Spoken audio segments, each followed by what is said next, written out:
Parang nafe-feel ko na parang gusto mong mag-glow up this year. Na para bang gusto mong humabol sa 2024 New Year's resolution mo. Pero first of all, I want you to ask yourself, bakit gusto mong mag-glow up? Like, why you should glow up? Kasi if yung reason mo lang is, self-validation from other people or gusto mong mag-revenge sa ex mo or sa crush mo kasi hindi ka nila type, lang, just skip this video. Wag mo nang i-watch itong video na to kasi secure ka lang kahit gaano ka pa kaganda. Kung yung mindset mo is like, parang gusto mo lang ma-compliment ka ng ibang tao, then, no. Believe me, no. Hindi yan uubra. Hello, I'm Ace, and I'm a self-development content creator, a breadwinner, and all of the above. All of the above. But no, let's get right into it agad-agad na.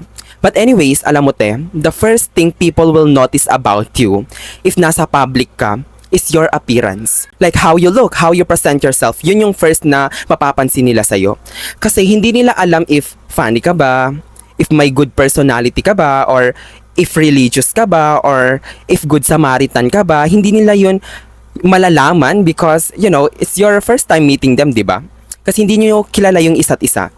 And that having a presentable appearance can leave a good impression on them, and it will show like how much you care about yourself, how much you spend yourself taking care of yourself as well. Because you know what, this might be harsh to hear, but if pangit ka talaga, ang daming unfair disadvantages, and wala akong, bad intentions if, wala naman sigurong pangit, but it's just, hindi ka lang clean tingnan. Kasi danas na danas ko din yan before talaga. If hindi ka presentable tingnan, people will not respect you. Do think I have the capability and accountability to discuss this topic because, I've experienced that, and I'm not saying na I'm the most attractive person in the world, no. But for me, I'm the most attractive one. And that here are my, basic and practical tips to have a huge glow up, which is the reason why I go from this into this. First tip ko sa'yo, is establish a skincare routine. Yes, you heard it right. Ako before, sobrang dami ko talagang acne all over my face, and honestly, it was really tough. And I even, fake myself, na para bang hindi ko na pansinin every time. But, every time I look in the mirror, like, tang ina talaga, sorry for my words, I can't, avoid it. Sobrang nagiging insecure talaga ako. I recommend din na if, super severe ang case mo, it's better to really na magpa-derma ka na lang talaga muna for your, magpa-check up ka kung anong treatment ba yung need mo. Kasi, having a good skincare routine is a journey talaga. Or ka bumili ng skincare products, please assess yourself first kung ano ba talaga yung need mo. If yung need mo ba is to treat your acne, to treat your dark spots, or you want to have a white, bright skin, some sort of like that. Kasi, hindi pwedeng bili ka lang ng bili ng mga skincare products kung hindi clear yung goal mo, kung ano yung outcome na gusto mong ma-achieve. Na kesyo, ito yung trending sa TikTok, ito yung trending na product, tapos effective daw yung ganto, sabi nila ganto, effective daw, is order ka na agad. No, kasi as in magsasayang ka lang talaga ng pera. Pero ito, I'll give an example sa skincare routine ha.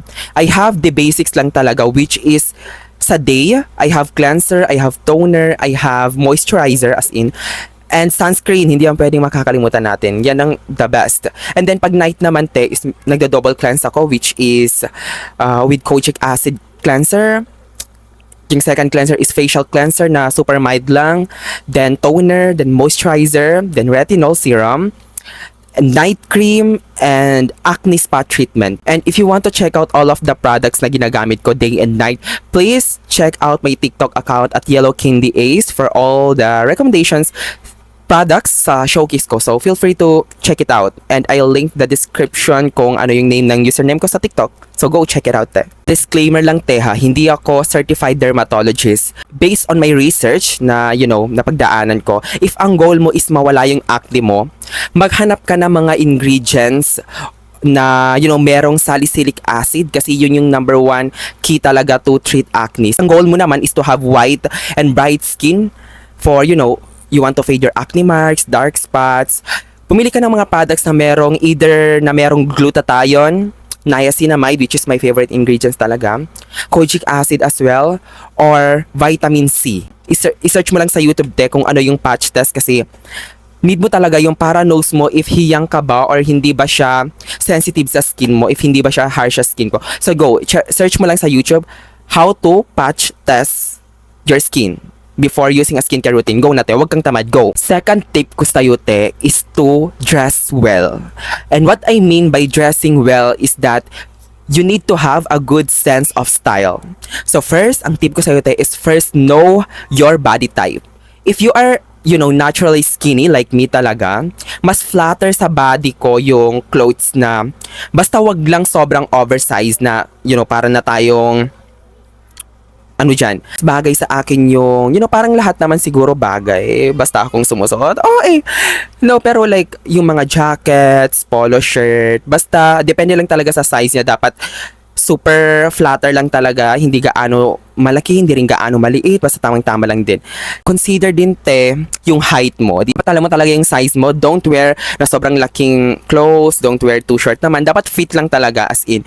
And also, apply the rule of the thirds, and also ka masyadong mag-mix ng super OA na color. Dapat yung mga color is nagko-complement lang, like for example itong outfit ko today, di ba, green, black, green, yan lang yung main colors which is mas na-highlight, and my pants right now is white, which is simple colors lang talaga, hindi siya OA tingnan. Also ito pa, know your undertone, kasi the color theory is so real. Kasi for example I'm a warm to neutral undertone. So bagay sa akin yung mga navy blue, emerald green, dark brown, red kinda, and dark, basta some sort of medyo dark na palettes. Basta search mo lang sa TikTok na how to know my undertone. And may mga filters din doon. For overall, dapat you must look clean and neat.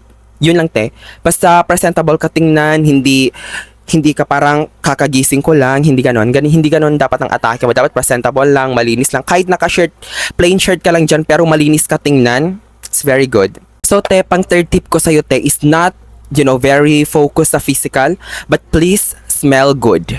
As in, smell good Kasi kahit gaano ka pa ka 10 out of 10 and perfect ang outfit, perfect ang foundation, perfect ang makeup, pero if may putok ka, like, hindi talaga doon ka sa far away, hindi siya ka-deserve. Please lang prioritize your body hygiene. Mag-deodorant ka and please, wag mo yan kakalimutan kasi basic na yan sa'yo please lang hindi ka na bata. And also, you need to know your scent. Super attractive talaga if naamoy sa'yo na tao na malinis ka, hindi ka very may pitik, ganon. Basta if may signature scent ka, sobrang attractive talaga kasi once na maamoy nila, like, uy, grabe, I love that, ganon. Just for example, I have two favorite scents from one brand, which is may iba't iba yung purpose. Depende yun sa kung anong araw ko yun susuotin and what outfit, kung depende rin yun sa mood ko.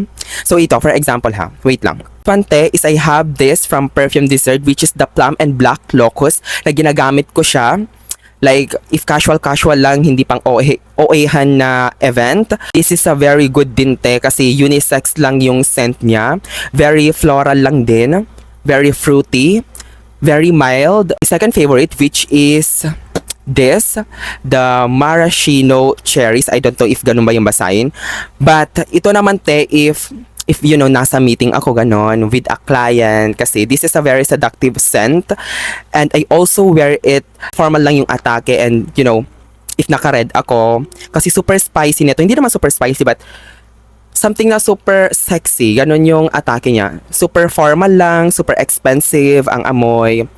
So yeah, this is a very good scent din naman.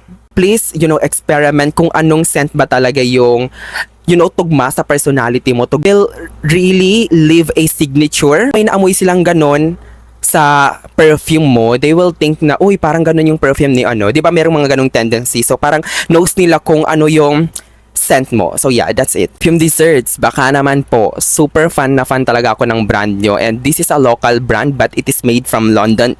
Pero grabe yung amoy te. This is only like for around 1k plus, ganon, 600 to 1k plus. Super grabe, super ganda neto. Fourth tip ko sa'yo te is please lang te, prioritize dental hygiene. Kasi te, you know what, isa rin to sa kahit gaano ka pa ka 10 out of 10, if bad breath ka, I mean, wala akong, you know, bad intention if, you know, you have bad breaths kasi andyan din naman ako dati before, hindi pa ako gaano very focused sa dental health talaga. Nagka-fake braces pa nga ako, yung tag 2K lang sa gilid-gilid. I know, so funny. Pero you know what, for transparency lang talaga kasi ayokong i-fake kayo. Before yun before. Pero now na medyo nakakaluwag-luwag na tayo, kaya na nating magpa-dental dental health. I also shoutout pala kay Doc Gabriel Andy kasi siya yung dentist ko te and super bait niya talaga, as in super very accommodating din siya, very hospitable. Hindi, you know, but you know, he will never discriminate you if meron kang bad dental hygiene, as in super ano lang yun, super hands-on lang niya. And yeah, that's it. I wanted to thank him. Anyways, I do really recommend you to have a electric toothbrush, as in kasi I have this one from Oral-B and it's been a year na gamit ko na siya sabay nung pagpapakabit ko ng braces and I can see a really huge difference talaga te. Yung malinis yung feeling ko and I don't know if placebo effect lang pero as in nakikita ko talaga yung difference and hindi na rin ako nagkakatartar. No, but no, as in super feel ko lang talaga na super linis. Like buong gilagid mo talaga nalilinisan. Next is do tongue scraping. The food na kinain mo na kumakapit talaga sa dila natin and need natin talaga yung linisan. And oo, this is a game changer kasi kahit merong kang lahat-lahat, you know, nagti 3 times, anong 3 times yun? You know, nagtututbrush ka 3 times a day pero still bad breath ka pa din. You need to use tongue scraper talaga kasi isa yun sa nagdudulot ng bad breath. Kasi naiipon yun sa tongue natin and yun yung isa sa nagkakos talaga. Which is the reason why I wanted to thank Evo Snow for sponsorship. Kasi kahit hindi pa ako sponsored ng brand na to, I've been using their products na ever since. Favorite one talaga te is itong mouth spray nila kasi super effective neto te. Kahit tanungin yung mga friends ko, always akong may dalang-dalang ganto mouth spray. Mint siya, malamig lang siya, super fresh lang yung atake niya, antibacterial as well. Their mouthwash, this Evo Snow mouthwash, as in te, super grabe effective. Kitang-kita naman te na gamit super yung OA na from the other band, na super OA yung ano niya, matapang yung ano niya. This is a very, you know, hygienic lang yung atake niya, very mint. Thank you so much Evo Snow for this collaboration. I really love your brand and looking forward for more collaboration. And my fifth and last tip sa'yo te is please exercise. As in, kasi te, I used to be so petite and skinny, as in, na para bang may sakit na ako, na super payat. As in, just how I look like before. Kita nyo naman, di ba, ang difference ngayon. When I started weights, like kahit mga 10 pounds lang a day with 10 receptions, I can see a huge difference sa body shape ko. And I gained some muscles din talaga. And, you know, just so much better than before. And that day, if hindi mo naman type na mag-weights, I do recommend na mag-cardio ka, cardio exercise. Search mo lang sa YouTube, maraming cardio exercises dyan. Kasi, every time I do cardio exercises, hindi na masyado ako gaano ka-bloated, na para bang inflamed yung mukha ko and yung, you know, yung body ko, and really improve your heart health as well as your body function. Sana i-add yung hair theory kasi super true talaga nun. Hair can really play a huge difference talaga sa overall performance mo, but hindi ko siya i-discuss kasi hindi pa ako ganun ka-confident. I'm still learning from that. I'm still trying to figure out what kind of hairstyle, what kind of haircut yung mas bagay sa akin. So yeah, that's all for today, te. If you find this discussion helpful, please share it with someone who might need it. And I know na hindi ako nakapag-upload ng 1 week and I know may utang ako sa inyo. But you know what, I'm so busy. I have work din. I'm dealing with some stuffs. And I'm so busy talaga, maraming mga ganap-ganap sa work, as in marami. And yeah, I know that you understood me kasi wala naman kayong choice kasi channel ko to and I will upload whenever, whatever I want. No, hindi ganun. Pero yeah, that's all. If you find this discussion helpful, please share it with someone who might need it, and leave a comment if meron kang time, because it will really boost this video. It will show support, and I really do appreciate those kind of stuffs. And yeah, take care of yourself as always mga te, and keep shining your light. Mabuhay!